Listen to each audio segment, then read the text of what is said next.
This is the Marketing Umbrella Podcast, where it's all about getting the information you need from successful leading marketers to build and grow your digital marketing agency. Brought to you by Itamar Shafir, founder and CEO of Umbrella, the technology platform and brand that is powering thousands of marketing agencies around the country.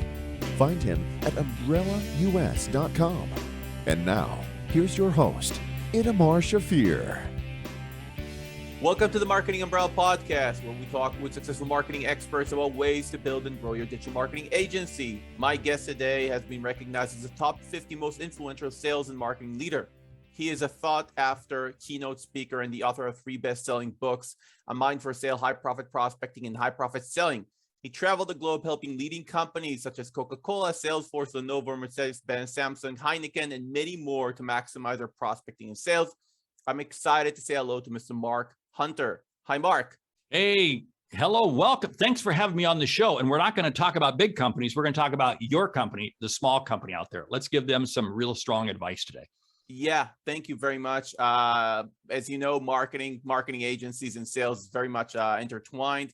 But it's funny how many times somebody can be an awesome Facebook advertising manager, but not really a good salesperson for himself, or even know how to find good salespeople. But Mark, before we jump into helping our listeners, can you tell us a little bit about your background, how you got to helping, such amazing companies? Well, yeah, my background was really in Fortune 500 companies, and I had the fortune of leading a sales team, about 700 people. And it was like 21 years ago that I said, screw it, I quit. I want to go do my own thing. I want to be on the small side of things. And you know what? It's a lot more fun being on this side than on that other side where you're kind of corporate. So for the last 21 years now, I've been working with companies, ranges of size, from startups, solopreneurs, to the smaller businesses. I just came from a meeting with a company that maybe has, I don't know, maybe I'm guessing 7 or 8 employees, and they're really in the startup mode. And I've got a call here in a few hours with another company that's looking to raise not even a round of funding. They're really in friends and family funding. And so, I mean, it's absolutely a kick. So that's really what I do. My whole focus is really helping companies, helping salespeople find and retain better prospects that you can close at full price. That's a challenge that I think every small business out there has. Where do you find good prospects that you can turn into clients, and more importantly, clients that you can make money on, right? Yeah. I mean, hey, freemium does not get you very far. Just saying. Yeah, I agree. And we had a lot of conversation in this show about pay-per-result versus full pay in advance, about how do you structure pricing, which I know you're an expert on. But in my experience, when you sell to Fortune 500 companies or corporates in general, then, you have several touch points, and then you have several decision makers, and you have a long sales cycle, and the budget is large. And with small businesses, it's different. Obviously, you talk with the decision maker faster and so on. But do you find any commonalities in your experience that no matter if you talk with a Fortune 500 CEO or you're talking with a small HVAC company, always come into play in the sales pitch? Well, here's what I find, and I'm going to share with you a difference before I get to a similarity. The difference is the big company hey, I'll go ahead and take a ride on this. I'll go ahead and buy this. And if it doesn't work, it doesn't work. It's no big deal. The small business can't afford to do that. They have to be ensured it's 100% success. So their hesitancy to buy is actually greater. Now, that's the difference. The similarity is it's still an emotion-filled decision.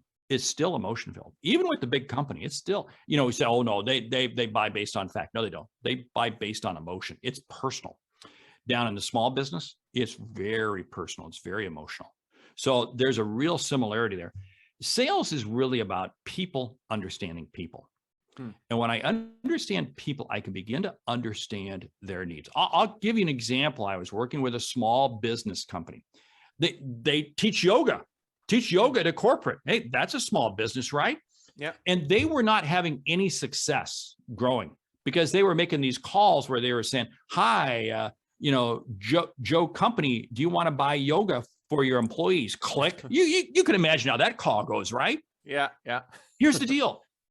No business, large or small, wakes up in the morning and says, gee, I want to buy yoga lessons for my employees. What they want is they want to get employee retention.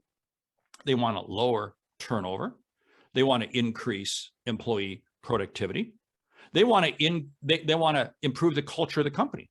That's what yoga does. See, so it was reframing their message to the outcome that the customer is looking for. Yoga just happened to be the delivery vehicle to get them there. And small businesses, this is one of the big challenges that I think every small business, digital agencies have in particular. It is so easy to get caught up in, this is the mechanics of what we do. It's not the mechanics. It's not the mechanics. It's the result. I like to say, you can't take clicks and likes to the bank. You may have a great social marketing post that gets a lot of clicks, gets a lot of likes, gets a lot of comments. Big deal. I mean, it's great. I mean, I love it. But until I can monetize it, however my monetization plan works, that's only when it really becomes valuable. Right. So you're actually saying, okay, even though I'm a salesperson, for example, a salesperson in an agency or an agency owner, I now have the responsibility to find the right USP and the right positioning for my product. And that's where the story starts. So it starts with a little bit of my branding, a little bit of my unique aspects. And you talk about storytelling, right? And that goes with that. So how do I build my story? I don't think it's easy for everybody to do that. Well, it isn't easy. And especially if you're in a startup, if you're in a small business and you really don't have a track record, what's the story? Now, this morning I was having a conversation with, like I said, this small company, and I shared with them two stories, not from my own situation, but from other situations I've seen, other retailers and an airline. And it resonated with the person. And I was like, wow, that's interesting. And I said, well, this is what we do. So storytelling, all you're trying to do with storytelling is this. You're trying to engage the other person by hooking them with something that they can connect to emotionally so they can relate to it. And if you can do that, then you can begin to get them seeing, this is what's possible. So you're saying the story doesn't even need to be about me. It just needs to be a story that kind of tells my story, but it's not about me. It is, right. Yeah. Now, if I've got a story about me, that's great. But here's the problem with small businesses. If you're selling to small businesses, you tell a story about me.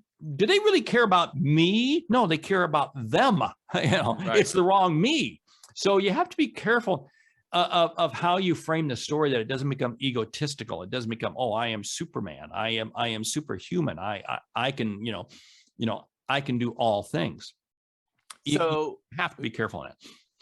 And do you have some tips about how to structure that story? So let's say, for example, I'm just going to take a use case. I'm a small agency. I'm going after attorneys, divorce attorneys. Yeah. It's maybe there are easier niches as an example, but it just came up to mind. Feel free to come up with another niche. And I'm a young agency. I have a small book of business, but nothing too fancy that I'm going to write home about. And I want to tell a story that is engaging to that attorney. Any tips on how to structure that story? Well, sure, because what you can share is hopefully you're not sharing your own personal story, how you had to hire a divorce attorney. But I mean, you can share examples of, what's very interesting is, here's something we found, is which spouse is the one hiring you. And I've seen time and time again situations where if it's the female that's hiring the attorney, they have a different level of expectation, especially if there's kids involved. And I would imagine you've had situations as a family divorce attorney where the kids are involved, and depending on the ages, that very much changes. I just be curious to know, what are some of the differences that you've seen? You see how I'm doing? I'm crafting a story, and I'm now bringing you into it by asking you for your opinion. Okay. So for somebody that has less experience, would you suggest that they kind of investigate that niche beforehand and kind of come up with a cookie cutter story they can use time and again? Yes, yes. You've got to do your homework before going in, because if you sit there and walk in, or you're on the phone with that, we'll say that a divorce attorney. So tell me about what divorce attorneys do. Wow, what's that? What's that like? There was a TV show back in the 70s or 60s called Divorce Court. Was that you? I mean, no, doesn't cut it. Right.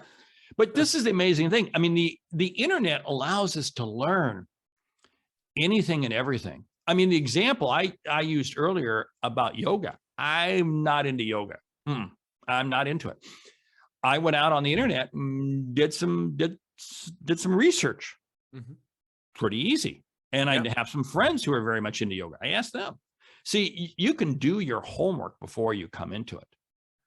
And then you set the story up and you begin to paint. And you allow the person, what you're doing is you're holding up a canvas and you have a palette of colors and you're giving them the brush.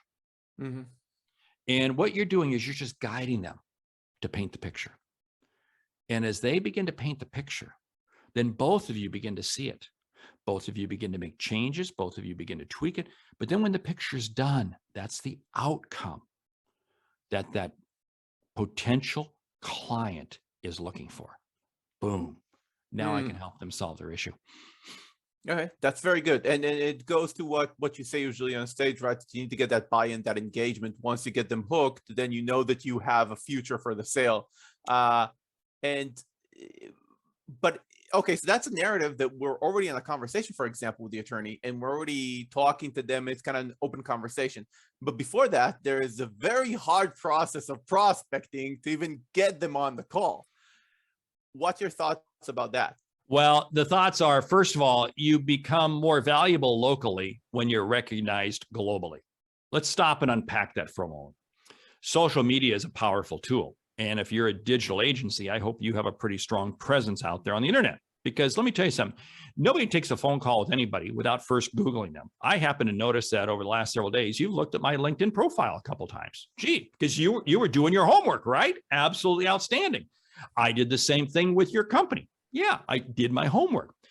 So this whole thing, before we take the conversation, we have to, before anybody takes a conversation with us, they're going to do homework on us. What does the internet say about us? And so that becomes absolutely about. Now, here's where it comes down to. My objective is not to say, hi, how's your day going? Or any of those, oh, come on, people, please. I've got to come at them with a question. As a divorce attorney, what have you seen change since COVID? See, I want to ask them a question that's relative, that's pertinent to them. And the faster I can engage them in a question, because now what's going to be interesting is, okay, you don't really know, wait a minute, COVID? Okay, so it almost sounds like you may know a little bit about what I do, about my business, about how it's changed because of COVID. Because guess what? Divorce attorney work has changed dramatically. Whether or not, because I can't even get live in court. Everything is online and just filing of briefs and so forth. So all these little nuances, but it's just engaging them in that conversation. Because then the question comes back, so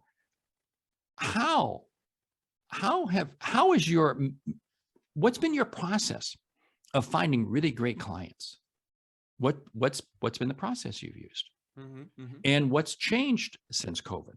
And then what I love to use, and I love to use this line for small professional practitioners, the way you increase your value locally is you become recognized globally. Social media.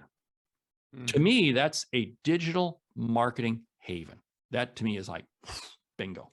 So that's your preferred channel, social media. So if you had to ping somebody, you would do it on LinkedIn or Facebook or something like that? Well, yeah. Well, I mean, again, it's and it's not just social media, but whether it be pay-per-click ads, whether it be YouTube, anything streaming online. It used to be said that the most valuable real estate was the 12 inches of a grocery store shelf, because that was the moment of decision for everything. Now I think the moment of decision is the 5 inches or 6 inches between the iPhone and our eyes. Yeah. And so we have to be able to have presence. And what our whole job is, this is why I do what I do every day. We're putting things out there we're putting things out there on various platforms. Because what are we trying to do? We're trying to come up in that search. We're trying to optimize every means possible.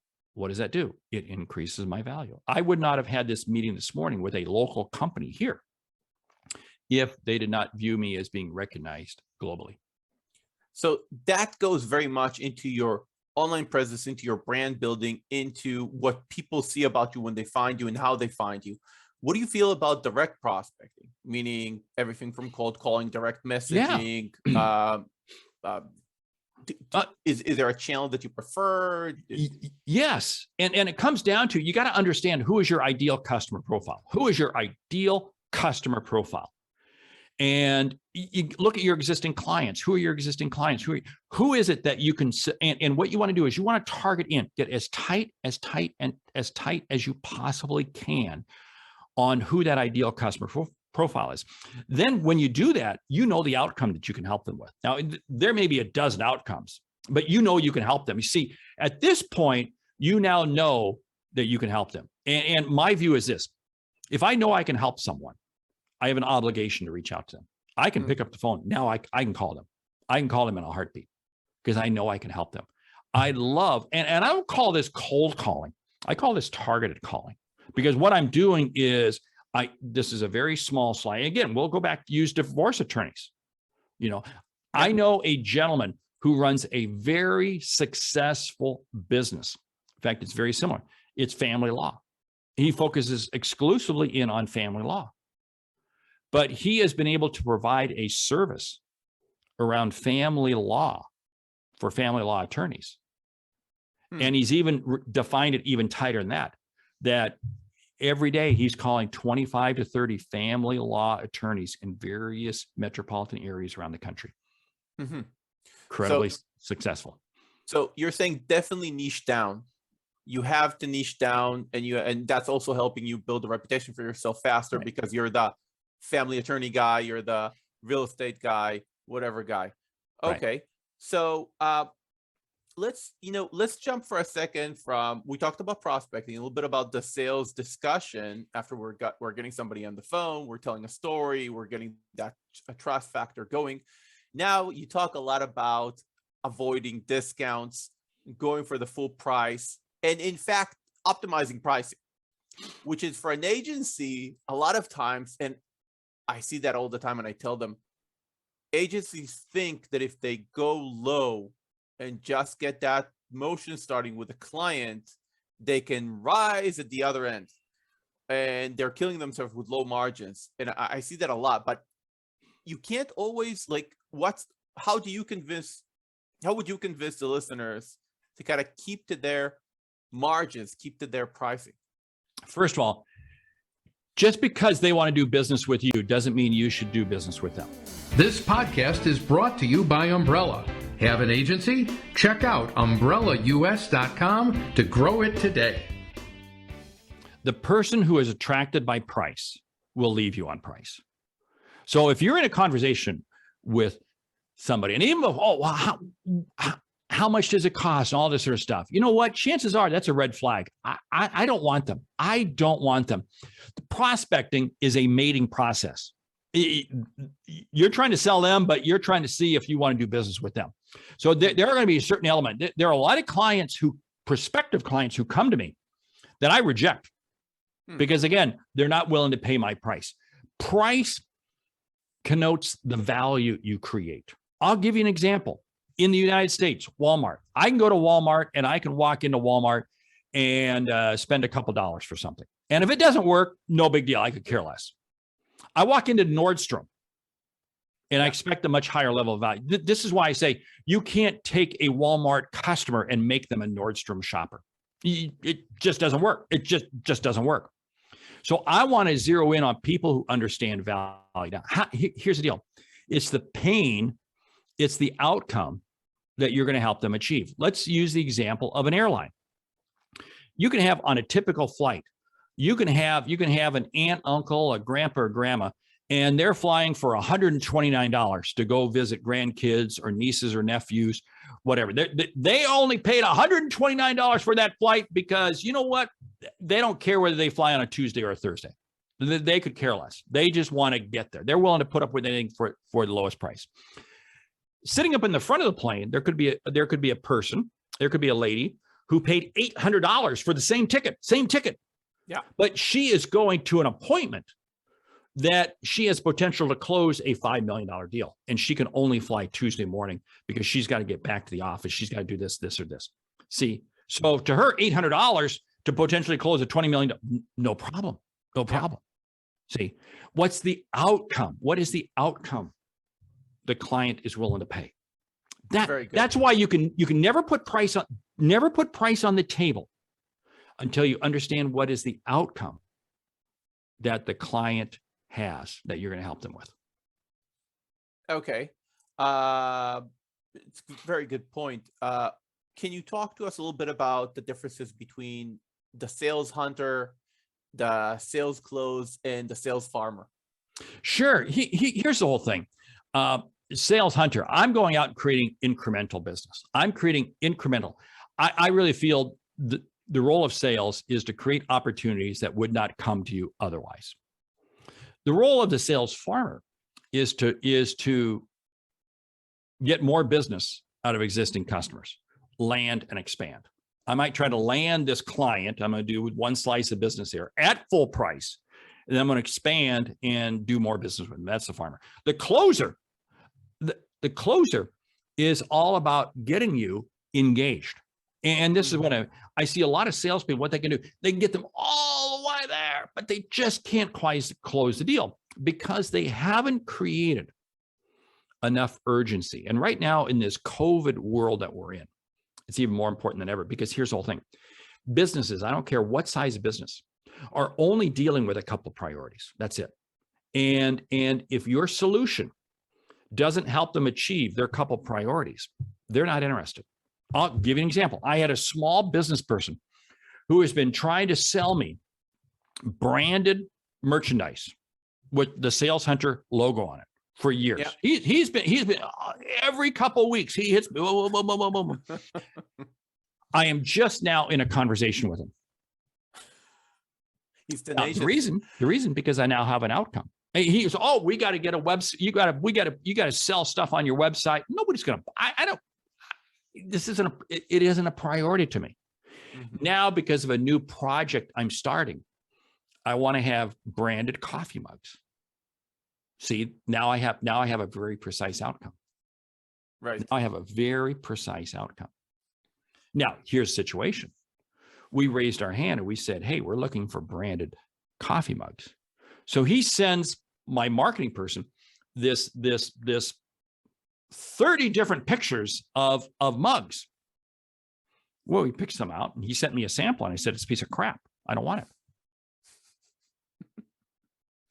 And I said, here's what I'm looking for.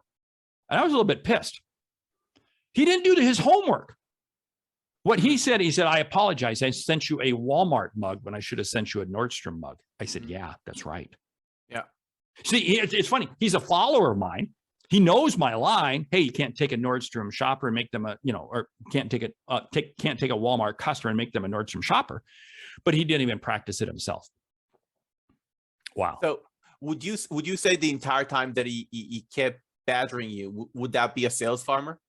Yeah, well, he was a sales hunter because I hadn't done any business with him at all. So he was hunting. Now the challenge is he could have been a lot more efficient because he would send me a text message like every 2 weeks. It's like, dude, you're killing me with your text messages. I mean, I really just kind of turned off to him.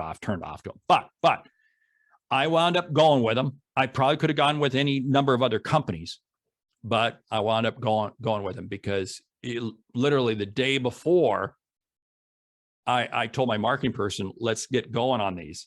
I got a text message from him. Timing. It's timing. And it also goes to show, and I've seen it in a lot of stats, that for salespeople, a lot of follow-ups. Like follow-ups are Yes, super important yes. because it's timing. You don't know when the person is ready to buy. The sale is made in the follow-up. The sale is made. This is where so many companies fall down. They make one call, they make two calls. And well, they didn't buy, they must not be interested. How do you know? You never had a conversation with them. It's repetition. This is why I say some of the most valuable advice you'll ever get is found in your shower. Look on every bottle of shampoo, rinse and repeat. Rinse and repeat. Very good. Take that to the bank, sales.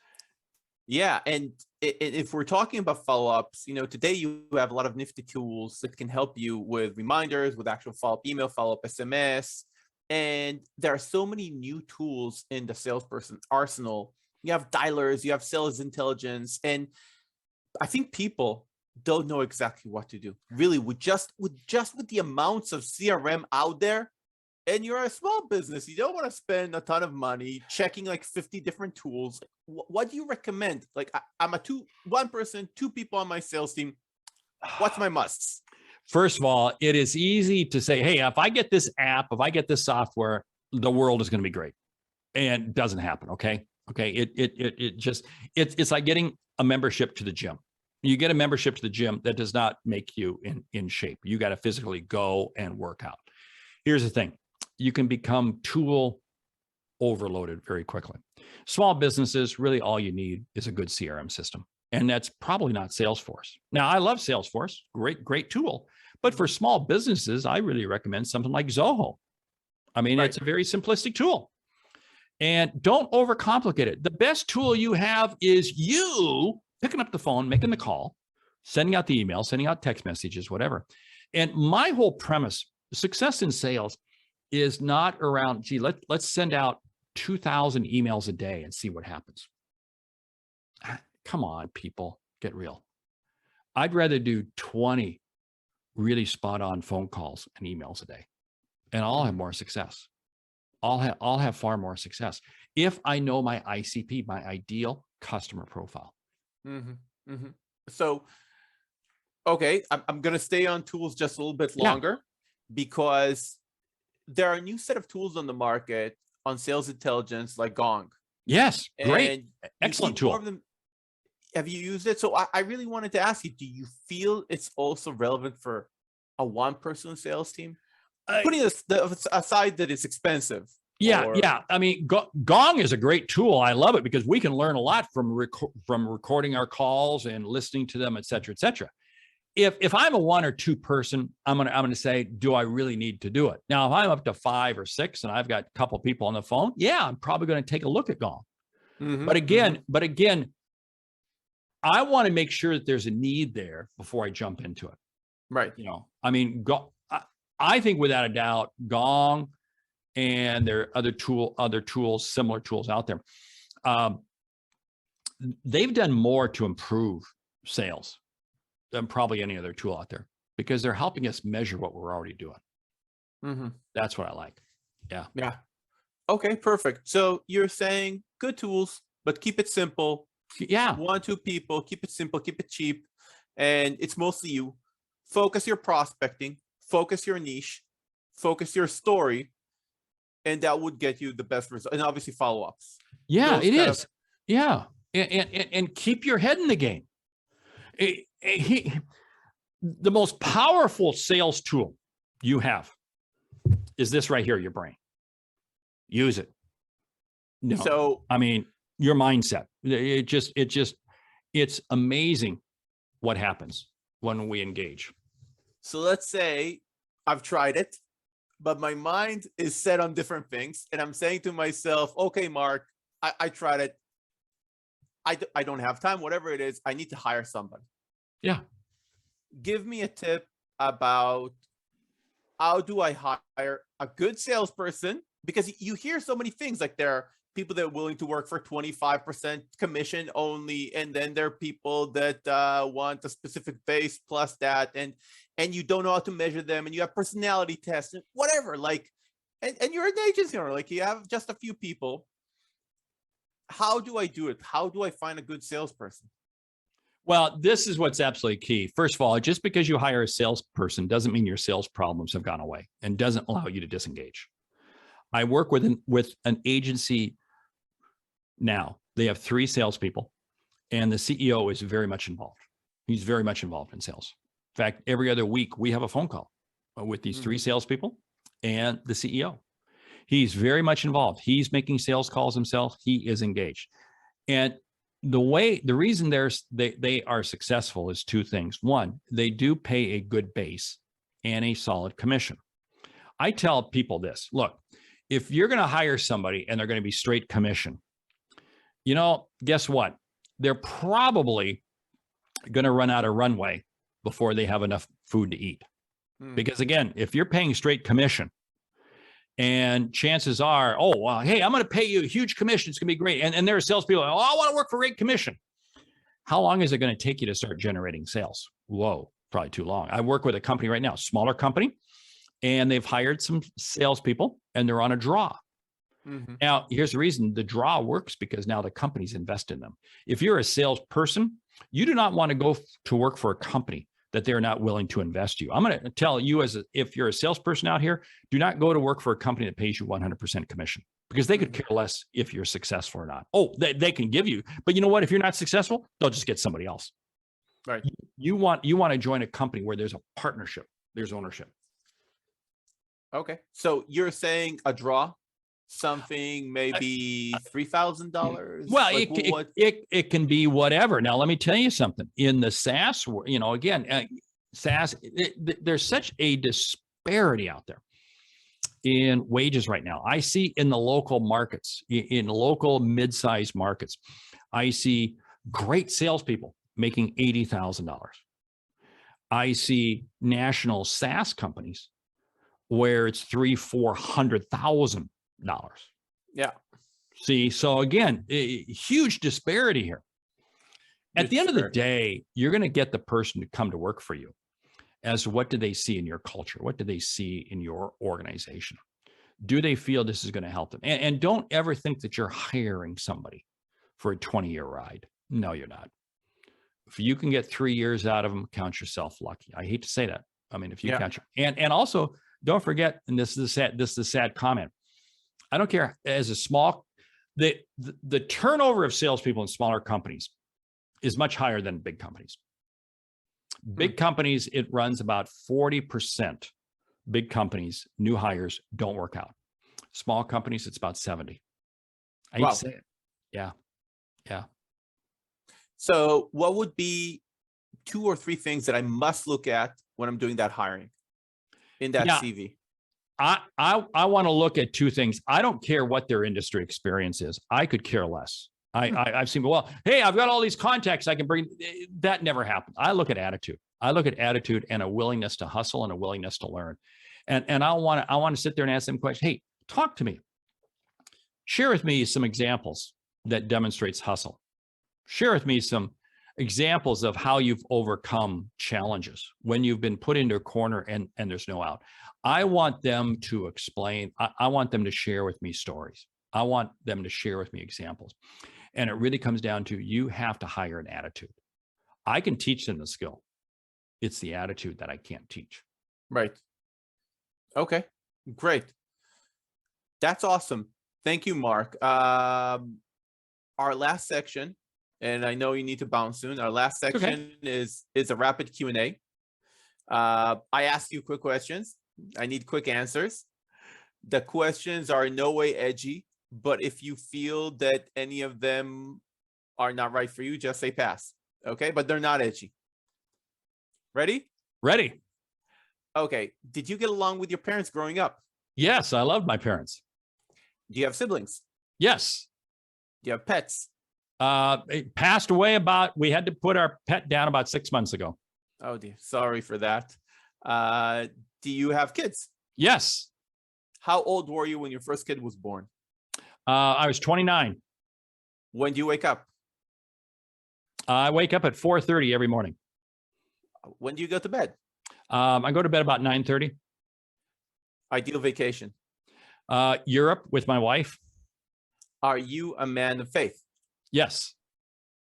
Awesome. Mark, thank you very much for being on the show. Your advice is amazing.